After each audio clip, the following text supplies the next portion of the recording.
अध्याय 81। शक्ति प्रशिक्षण का रेशम की तरह प्रवाह। झू यान अपने सामने चिड़िया के घोंसले के सूप में एक बर्फ सफेद चीनी मिट्टी के चम्मच के साथ खिलवाड़ कर रहा था, क्योंकि वह झांग कांग द्वारा कुछ अच्छी खबर देने का इंतजार कर रहा था।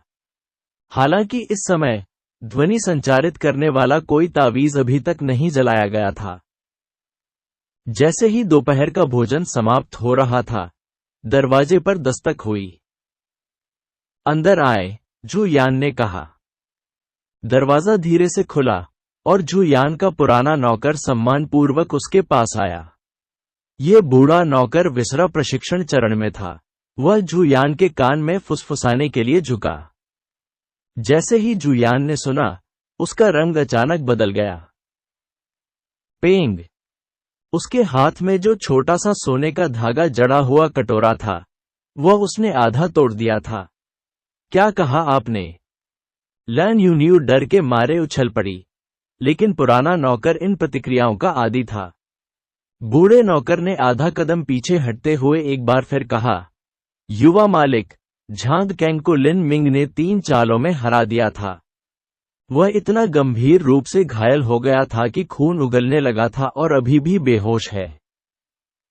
इस तरह के अप्रत्याशित परिणाम से झू यान चौंका और क्रोधित हो गया, लेकिन लैन यूनियू पूरी तरह से चौंक गया। लिन मिंग वास्तव में जीत गए और उसने झांग कैंग को 3 चालों में हरा दिया। वह इतना बुरी तरह घायल हो गया था कि उसे खून उगलना पड़ा। यह कैसे हो सकता है? वह मूल रूप से चिंता कर रही थी कि झांग कैंग अपने हाथ से बहुत क्रूर होगा, और उसने नहीं सोचा था कि परिणाम इतने विचित्र होंगे। झू यान उदास और डरावना लग रहा था। हालांकि उन्होंने पहले ही लिन मिंग को उच्च मूल्यांकन दे दिया था, लेकिन उन्हें नहीं लगा कि मार्शल हाउस में आने के सिर्फ 1 महीने में लिन मिंग झांग कैंग को हरा पाएंगे, जो रैंकिंग स्टोन पर लगभग 100वें स्थान पर थे। यदि उसने उसे अधिक समय दिया, तो क्या ये लिन मिंग उसके सिर पर भी चढ़ जाएगा? अब से पहले झू यान ने इस लिन मिंग को केवल एक मनोरंजक शगल के रूप में माना था, एक प्यारा सा शिकार जिसे वह उबने पर चढ़ा सकता था। लिन मिंग की प्रतिभा घटिया थी, उसकी ताकत घटिया थी, और यहां तक कि उसकी पारिवारिक पृष्ठभूमि भी घटिया थी। यदि उसने अभी अभी कुछ मूल्यवान और दुर्लभ सामग्री खाई हो या कोई आकस्मिक मुठभेड़ हुई हो, तो उसने 1 सेकंड के लिए भी नहीं सोचा होगा कि लिन मिंग उसे धमकी दे सकता है। यहां तक कि जब लिन मिंग से निपटने की बात आई, तो वह व्यक्तिगत रूप से ऐसा करने के लिए खुद को कम नहीं करना चाहता था। इसलिए उसने उसके लिए जाल बिछाए और उसके रास्ते में बाधाएं खड़ी की। उनमें से किसी ने भी उसे नहीं रोका था, और अभी झू यान को संकट का गहरा और पूर्वाभास हो रहा था। लिन मिंग की वृद्धि बहुत तेज थी। यह अकल्पनीय रूप से तेज था। 4 महीने पहले वह केवल शारीरिक परिवर्तन के पहले चरण में था, एक दयनीय छोटा मार्शल आर्टिस्ट जो इस बात की चिंता कर रहा था कि अपने घावों को ठीक करने के लिए दवा कैसे प्राप्त की जाए। लेकिन अगली बार जब वे मिले, तो वह पहले से ही प्रवेश परीक्षा में प्रथम स्थान का उम्मीदवार था। इससे भी झू यान को कोई चिंता नहीं हुई, लेकिन उसे उम्मीद नहीं थी कि केवल 1 महीने के अंतराल में उसने झांग कैंग को हरा दिया था। इस लिन मिंग को बिल्कुल समस्या थी। उनकी प्रतिभा पर कोई संदेह नहीं था। वह निस्संदेह एक मध्यम तृतीय श्रेणी की मार्शल प्रतिभा थी। इतने कम समय में इतनी तेजी से प्रगति करने के लिए उसने कौन सा बहुमूल्य पदार्थ खाया होगा? या क्या वह मार्शल आर्ट के अपने दिल पर भरोसा कर रहा है और वास्तव में साधना की एक विशेष स्थिति को समझने में कामयाब रहा है? यदि यह पहले वाला था, तो डरने की कोई बात नहीं थी।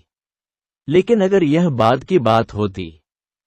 ये सोचते हुए झू यान ने अवचेतन रूप से अपनी मुट्ठियां भींच लीं और उसकी उंगलियां चटक गईं। उसके हृदय में तीव्र बेचैनी की भावना उमड़ पड़ी। ये लिन मिंग संभवतः उसके पूरे जीवन का दुश्मन बन जाएगा। इससे पहले कि वह और बड़ा हो, मुझे उसे मार डालना चाहिए। लेकिन अगर वह 7 प्रोफाउंड मार्शल हाउस में रहता है, भले ही मैं अपनी चाची के प्रभाव का उपयोग करूं, मैं कुछ नहीं कर सकता। मुझे इसे कैसे नियंत्रित करना चाहिए। 7 प्रोफाउंड मार्शल हाउस के पीछे के पहाड़ों पर एक गोल और चमकीला चांद आकाश में लटक रहा था और उसके चारों ओर तारे टिमटिमा रहे थे। वह देर से शरद ऋतु की रात थी और आकाश अनोखा, हल्का गहरा नीला था। जब उन्होंने प्रकृति के चमत्कारों को देखा तो उन्हें एक स्पष्ट और उदात्त एहसास हुआ। रात के चमकदार पर्दे के नीचे लिन मिंग एक ठंडी चट्टान पर खड़ा था। उनके एक हाथ में भाला था और उनकी अग्रबाहु भाला के समानांतर थी। उसकी कोहनी भाले के सिरे में दबी हुई थी और लंबा भाला उसके शरीर से क्षैतिज रूप से फैला हुआ था। यह फाउंडेशन स्पीयर तकनीक का मूल रुख था। आयरन ब्रिज नदी को अवरुद्ध करता है। हालांकि इस बार भाले का शाफ्ट सीधा नहीं था, बल्कि थोड़ा नीचे की ओर मुड़ा हुआ था क्योंकि वह हल्के से कांप रहा था। लिन मिंग ने भाले की नोक के अंत में 100 जिन बोल्ट लटका दिया था और यह वह पत्थर था जो लंबे भाले को नीचे झुका रहा था। यद्यपि शिलाखंड केवल 100 जिन का था, क्योंकि वह भाले की नोक पर लटका हुआ था, उसका वास्तविक भार उससे 10 गुना अधिक था। पेनिट्रेटिंग रेनबो के वजन के अलावा लिन मिंग की बांह पर लटकी कुल राशि 4000 जिन से ऊपर थी। लिन मिंग के शारीरिक परिवर्तन के शुरुआती तीसरे चरण में गुरुत्वाकर्षण द्वारा नीचे खींचे गए 4000 से अधिक जिन्स के वजन का समर्थन करना पहले से ही उसकी सीमा थी।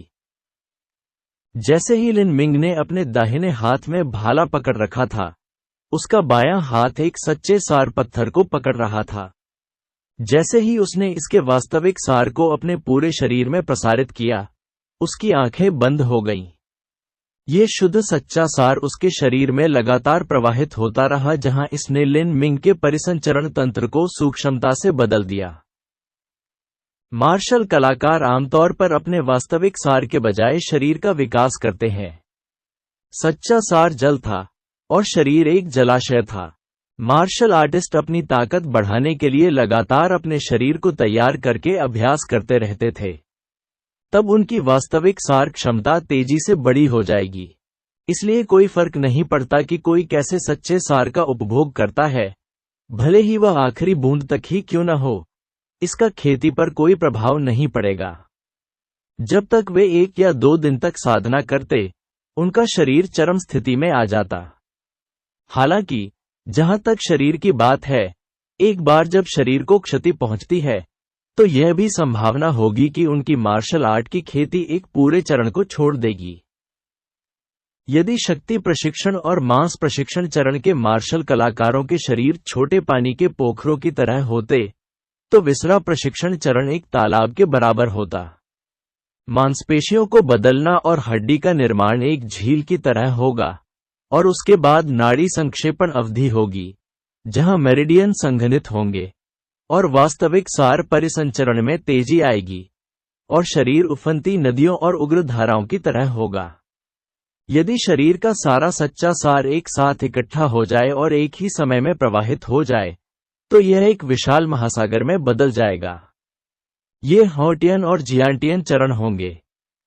असली सार पत्थर के असली सार के साथ शरीर को रूपांतरित करने के साथ, यह एक जलाशय की तरह था जिसमें जबरदस्ती पानी डाला गया था। इससे जलाशय का विस्तार और विस्तार होगा। इस प्रकार की खेती पद्धति में गोलियों के उपयोग की तुलना में बहुत कम दुष्प्रभाव थे, लेकिन अंतर यह था कि यह बहुत धीमा था और संसाधनों की आवश्यकता बहुत अधिक थी। 2 दिनों में लिन मिंग ने पहले ही 3 सच्चे सार पत्थरों का उपयोग कर लिया था। जैसे जैसे लिन मिंग की खेती बढ़ती गई, जिस दर से वह सच्चे सार वाले पत्थरों का उपभोग करता था, वह केवल तेज और तेज हो जाता था, और यह संभव था कि 7 प्रोफाउंड मार्शल हाउस भी पर्याप्त आपूर्ति नहीं कर पाता था। भले ही मैं लिंग सेन या ताकू जैसा स्वर्गीय निवास का शिष्य होता, जो शीर्ष रैंक पर है, फिर भी मेरे पास खेती करने के लिए पर्याप्त सच्चे सार पत्थर नहीं होंगे।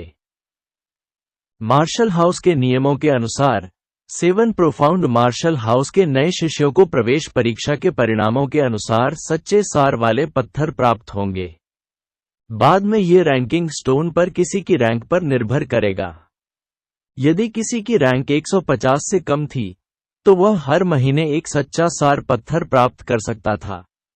रैंक 120 से 150 तक प्रति माह 2 सच्चे सार पत्थर प्राप्त होंगे। रैंक 100 से 120 प्रति माह 3 सार पत्थर, और रैंक 72 से 100 प्रति माह 4 सच्चे सार पत्थर। यहां तक कि लिंग सेन और ताकू के रैंक पर भी उन्हें हर महीने केवल 1 दर्जन या उससे अधिक ही प्राप्त होंगे। यद्यपि यह एक सामान्य शिष्य से कहीं अधिक था। यदि कोई साधना के लिए सच्चे सार वाले पत्थरों पर निर्भर रहना चाहता है, तो उनके पास दैनिक उपयोग के लिए पर्याप्त नहीं होगा। किन जिंगसुआन जैसे मुख्य शिष्य को प्रति माह कितने सच्चे सार पत्थर मिलेंगे? 7 गहरी घाटियों का एक सच्चा शिष्य कितने प्राप्त कर सकता है? स्काई फॉर्चून किंगडम के आम लोगों के लिए 7 प्रोफाउंड वैलीज जैसा एक बड़ा संप्रदाय बस एक दूर की मृगतृष्णा की तरह था, और उतना ही मायावी भी। स्काई फॉर्चून किंगडम से 7 प्रोफाउंड वैलीज तक की यह दूरी 100,000 मील बताई गई थी। उनके बीच इतनी बड़ी दूरी के साथ भले ही कोई दिन ब दिन उच्च गुणवत्ता वाले घोड़े की सवारी करे और हर स्थान पर घोड़ों की अदला बदली करे, फिर भी इसे तय करने में आधे साल से अधिक का समय लगेगा। आम लोगों के लिए जो विस्तृत दुनिया की यात्रा करने के लिए अपने पैरों पर निर्भर थे, उनके लिए 100,000 मील की दूरी पूरी जिंदगी चलने के लिए पर्याप्त थी। अपना सिर हिलाते हुए लिन मिंग ने अब ऐसे दूर के मामलों के बारे में नहीं सोचा। उसे अपनी तात्कालिक चिंता पर ध्यान केंद्रित करना था। अगला 10,000 हत्याओं का आकलन। लिन मिंग निश्चित रूप से भाग लेंगे और अच्छे परिणाम के लिए प्रयास करेंगे। वह जितना ऊंचा होता, वह उतने ही अधिक संसाधन प्राप्त कर सकता था।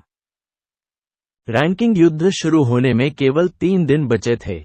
इन अगले 3 दिनों में अपनी ताकत को तेजी से बढ़ाना अवास्तविक था, जब तक लिन मिंग ने क्रिम्सन गोल्ड ड्रैगन मैरो गोली नहीं खा ली। यदि Lin Ming crimson gold dragon marrow pill के प्रभाव को बढ़ाने के लिए औषधीय शिलालेख प्रतीक का उपयोग करने की योजना नहीं बना रहे थे, तो उन्होंने इसे पहले ही खा लिया होता।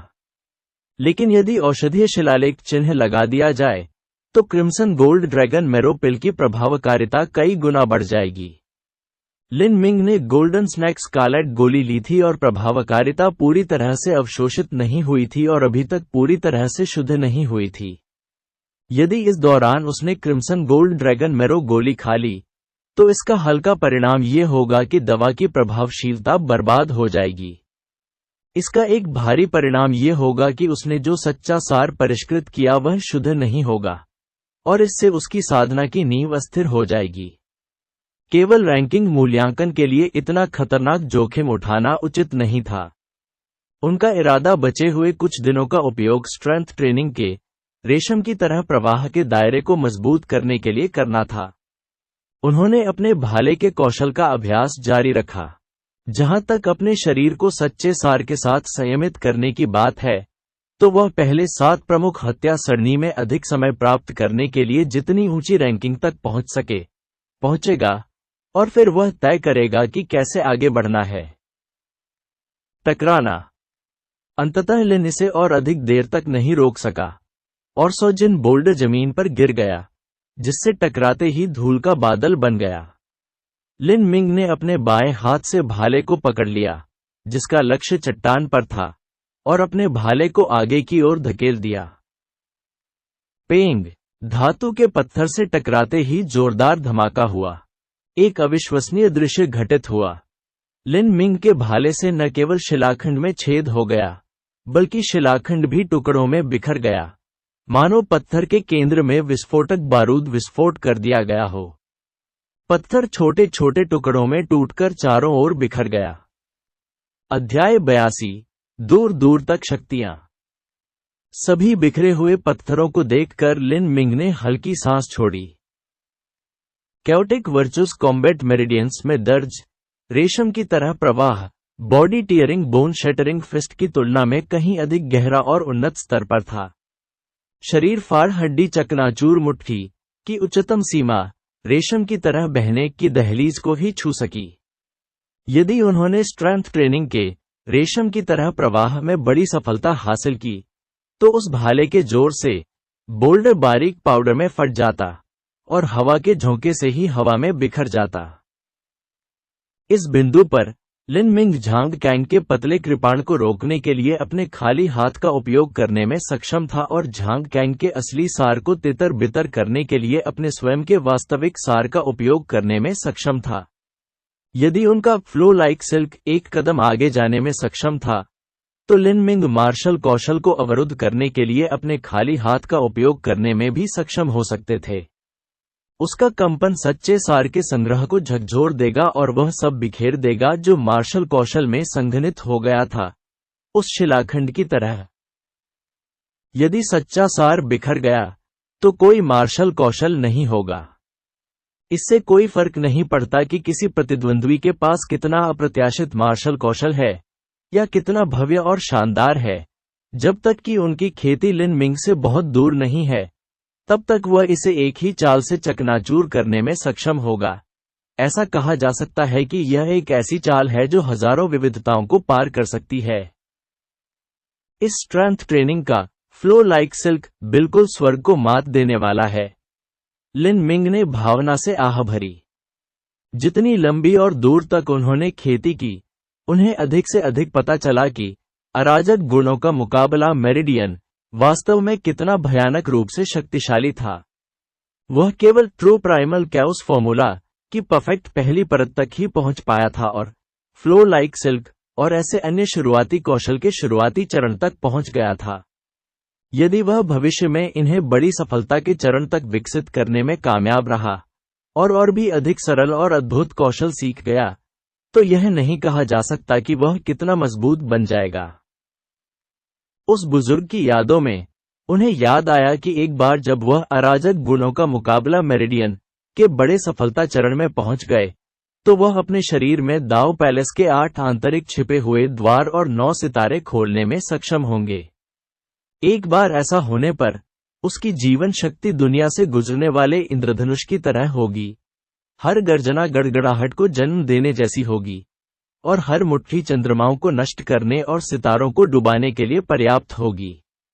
एक मार्शल कलाकार जो इस स्तर तक पहुंच गया था, वह स्काई स्पेल महाद्वीप के इतिहास में कभी दिखाई नहीं दिया था और शायद कभी दिखाई भी नहीं देगा। इस बार मैंने झांग कैंग को हरा दिया और इससे होने वाला हंगामा छोटा नहीं था। पिछले कुछ महीनों में मेरी ताकत बहुत नाटकीय रूप से बढ़ी है। यह वास्तव में कुछ ज्यादा ही हाई प्रोफाइल है। लेकिन अगर मुझे इस अदम्य भावना को बनाए रखना है तो मुझे 7 प्रोफाउंड मार्शल हाउस में संसाधनों के लिए संघर्ष करना होगा। इस तरह के प्रदर्शन से मैंने दूसरों का ध्यान अपनी ओर आकर्षित किया होगा जो ये देखना चाहते हैं कि मैं कुछ छिपा तो नहीं रहा हूं। लेकिन अगर वे सच में मेरी जांच करना चाहते हैं, तो शायद उन्हें यही पता चलेगा कि मेरे पीछे कोई मालिक है। लिन मिंग और झांग कैंग के बीच जुआ मैच मूल रूप से ऐसा नहीं लग रहा था कि यह एक महत्वपूर्ण मामला था, लेकिन अब सच्चाई ये थी कि इस मैच के बारे में विवरण 7 प्रोफाउंड मार्शल हाउस में हवा की तरह फैल गया था और बाद में इसे पारित कर दिया गया था। स्काई फॉर्चून किंगडम की प्रत्येक प्रमुख शक्ति के सूचना नेटवर्क के लिए लिन मिंग का नाम हर प्रमुख शक्ति की आंतरिक बैठक की सम्मेलन मेज पर भी दिखाई दिया था। लिन मिंग 15 साल का 7 प्रोफाउंड मार्शल हाउस अर्थ हॉल शिष्य, वर्तमान रैंक 126, हथियार भाला। रैंकिंग स्टोन पर 130वें स्थान पर रहने वाले झांग कैंग को हराना कोई बड़ा काम नहीं माना जाता था, लेकिन जिसने झांग कैंग को हराया वह लिन मिंग थे। लिन मिंग केवल 1 महीने के लिए 7 प्रोफाउंड मार्शल हाउस में रहे थे।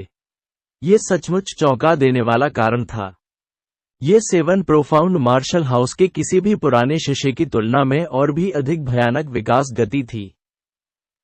ये जानना होगा कि भले ही वह लिंग सेन, ताकू या झांग गुआनियो हों, लेकिन 7 प्रोफाउंड मार्शल हाउस में केवल 1 महीने के साथ उनके पास इतनी ताकत नहीं होगी। और सबसे आश्चर्यजनक बात यह थी कि लिन मिंग ने झांग कैंग को फाउंडेशन स्पीयर तकनीक से हरा दिया था। शुरू से अंत तक उसने एक ही भाला चाल का उपयोग किया था, फ्लड ड्रैगन गोज टू सी।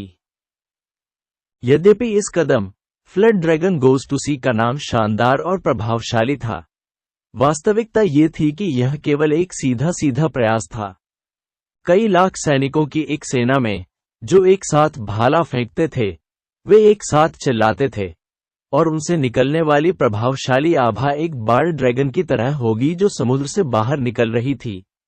यही कारण है कि यह कदम उठाया गया था, ऐसा नाम था।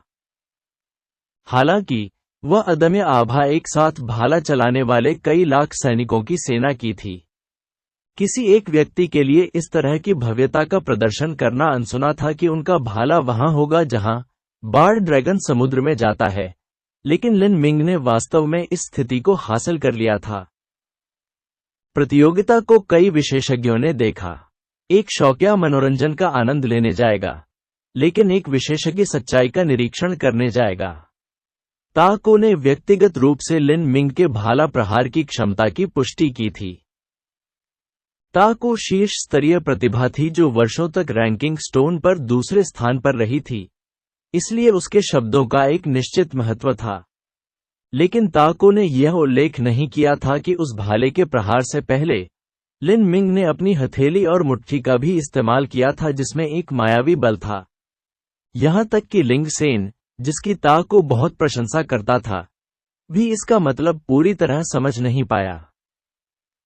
वह मुट्ठी और हथेली बहुत से लोगों ने देखी थी, हालांकि उनमें से बहुत से लोग यह नहीं देख पाए कि उनके भीतर एक गहन और रहस्यमय शक्ति निहित थी। भले ही उन्होंने इस गूढ़ बल को देखा हो, फिर भी वे इसे body tearing bone shattering fist के साथ नहीं जोड़ेंगे, क्योंकि लिन मिंग की मुट्ठी और हथेली और body tearing bone shattering fist के बीच कुछ अंतर थे। इसके अलावा सबसे महत्वपूर्ण बात यह है कि किसी ने भी यह विश्वास करने की हिम्मत नहीं की कि लिन मिंग इसे समझने में सक्षम होंगे। एक जेड स्लिप जिसमें 70% सामग्री गायब थी, और उसका उपयोग body tearing bone shattering fist को संक्षेप में पूरा करने के लिए करें। लिन मिंग को घेरने वाले इस उज्ज्वल प्रभामंडल के कारण सामान्य प्रतिभाएं और प्रतिभाएं उसकी छाया में धकेली जाने लगीं। नतीजे ही सब कुछ थे। इससे कोई फर्क नहीं पड़ता कि लिन मिंग की प्रतिभा, या अगर वह सिर्फ 15 साल का लड़का था, उसकी उपलब्धियां एक स्थापित तथ्य थीं, और वह पहले से ही लिंग सेन और ताकू जैसे लोगों पर दबाव बना रहा था। कौन जान सकता है कि भविष्य में लिन मिंग को लिंग सेन और ताकू से भी अधिक शानदार उपलब्धियां प्राप्त होंगी या नहीं। सभी प्रमुख शक्तियां, प्रभाव और संगठन स्वाभाविक रूप से इस प्रकार की उभरती प्रतिभा को नहीं चूकेंगे। हालांकि 7 प्रोफाउंड मार्शल हाउस का नियम था कि कोई भी परिवार, यहां तक कि शाही परिवार भी, स्कूल अवधि के दौरान मार्शल हाउस में प्रवेश नहीं कर सकता था और शिष्यों को भर्ती करने का प्रयास नहीं कर सकता था। यह मार्शल हाउस की सामान्य शिक्षाओं और शिष्यों की साधना को प्रभावित करने से बचने के लिए था। इसलिए कुछ प्रमुख शक्तियां और महान परिवारों के स्काउट साल भर 7 प्रोफाउंड मार्शल हाउस के आसपास मंडराते रहेंगे और लिन मिंग के स्कूल छोड़ने का इंतजार करेंगे। वे न केवल लिन मिंग का इंतजार कर रहे थे, बल्कि वे नए 10,000 किलिंग एरे रैंकिंग युद्ध पर भी नजर रख रहे थे। वे देखने की प्रतीक्षा कर रहे थे, इस बार लिन मिंग कितनी ऊंचाई तक पहुंच सका। बेशक वे अर्थ हॉल के अन्य सभी नए शिष्यों को भी उचित रूप से देखेंगे। अंतिम मूल्यांकन में उन्होंने कुछ भी नहीं देखा था, लेकिन 1 महीने की कक्षा के बाद यदि कोई सच्चा नीला प्रतिभाशाली व्यक्ति था, तो वह अनिवार्य रूप से बाहर खड़ा होगा। यह केवल इतना था कि लिन मिंग के उभरते और चमकते उज्ज्वल प्रभामंडल के प्रकाश में अन्य शिष्य केवल एक मामूली सहायक भूमिका निभा सकते थे। यहां तक कि यूएलू सिटी एलीट प्रतियोगिता के चैंपियन, वांग परिवार की नंबर 1 प्रतिभा, वांग यानफेंग, केवल ऐसे ही हो सकते हैं। लिन मिंग पहले से ही 34 दिनों के लिए 7 प्रोफाउंड मार्शल हाउस में थे, और यह दूसरे 10,000 किलिंग एरे मूल्यांकन का समय था, जैसा कि निर्धारित किया गया था। 10,000 किलिंग एरे एक घाटी में थी जो प्रतीत होता है कि अहंकारी तलवार बांस से ढकी हुई थी। चूंकि इस बांस को लंबे समय तक प्रयास से पोषित किया गया था, बांस लंबा और सीधा था, और इसकी पत्तियों के किनारे नुकीले थे। एशलो स्क्वायर इस तलवार बांस के बाग के केंद्र में स्थित था। चौकोर चौक के मध्य में एक वेदी थी। इस समय बहुत से लोग पहले से ही यहाँ इकट्ठे थे और इधर उधर घूम रहे थे। इनमें से अधिकतर लोग अर्थ हॉल के शिष्य थे। पिछले महीने यहाँ आए 20 नए अर्थ हॉल शिष्यों में से केवल 7 या 8 ही दोबारा आए थे। शिष्यों को 10,000 किलिंग एरे में सिर्फ ये देखने के लिए नहीं आना चाहिए कि क्या उन्हें दूसरी रैंक तक पहुंचने का मौका मिल सकता है, और व्यर्थ में समय बर्बाद नहीं करने के लिए 7 प्रोफाउंड मार्शल हाउस की एक शर्त थी। शर्त ये थी कि हर बार जब कोई 10,000 हत्याओं की श्रृंखला को चुनौती देना चाहे, किसी को एक सच्चा सार पत्थर गिरवी रखना पड़ा। यदि वे कम से कम 5 रैंक ऊपर नहीं बढ़ सके, तो उनका असली सार पत्थर वापस नहीं दिया जाएगा। अर्थ हॉल के एक नए शिष्य के लिए उन्हें प्रति माह केवल एक सच्चा सार पत्थर प्राप्त होगा। ये 10,000 किलिंग एरे में प्रवेश करने के लिए आवश्यक वास्तविक सार पत्थरों की मात्रा थी। इसलिए जिन शिष्यों में कम से कम 5 रैंक आगे बढ़ने का आत्मविश्वास नहीं था, वे इस मूल्यांकन में भाग नहीं लेंगे, क्योंकि एक सच्चा सार पत्थर उनके लिए बहुत मूल्यवान था। वांग मांग और ली टाई की जोड़ी आज दिखाई नहीं दी। पिछली बार इन दोनों लोगों ने 160 के दशक में रैंकिंग तक पहुंचने के लिए अपनी भाड़े और लड़ाकू पृष्ठभूमि पर भरोसा किया था, लेकिन यह पहले से ही उनकी सीमा थी। अगर वे 5 रैंक आगे बढ़ना भी चाहें तो इतने कम समय में यह आसान नहीं होगा। भीड़ में न केवल 7 प्रोफाउंड मार्शल हाउस के शिष्य थे जो मूल्यांकन में भाग लेने आए थे, बल्कि बाहरी कर्मचारी भी थे जो 7 प्रोफाउंड मार्शल हाउस में आए थे। वे घाटी के एक कोने में एकत्र हुए थे और दूर से 10,000 किलिंग एरे की स्थिति को देख रहे थे। ये खुफिया कार्यकर्ता जासूस थे जिन्हें प्रमुख शक्तियों द्वारा भेजा गया था। उनका काम जितनी जल्दी हो सके लिन मिंग की रैंकिंग में बदलाव के बारे में अपने आकाओं को सूचित करना था। 7 प्रोफाउंड मार्शल हाउस के नियमों के अनुसार 10,000 किलिंग एरे और एक्सक्विजिट पैगोडा या 7 प्रमुख किलिंग एरे जैसे क्षेत्र 7 प्रोफाउंड मार्शल हाउस के भीतर प्रतिबंधित क्षेत्र थे। अनाधिकृत लोगों को प्रवेश करने या इधर उधर घूमने की अनुमति नहीं थी। खुफिया कार्यकर्ता पहाड़ी घाटी तक पहुंच सके। इससे पता चलता है कि उनके आकाओं के हाथ और आंखें आकाश तक पहुंच सकते थे और वे सर्वोच्च अधिकारी थे। उदाहरण के लिए 4 राख कपड़े वाले पुरुषों का समूह जो तलवार बांस के बगीचे में चुपचाप इंतजार कर रहे थे। उनका स्वामी वर्तमान राजवंश का राजकुमार था।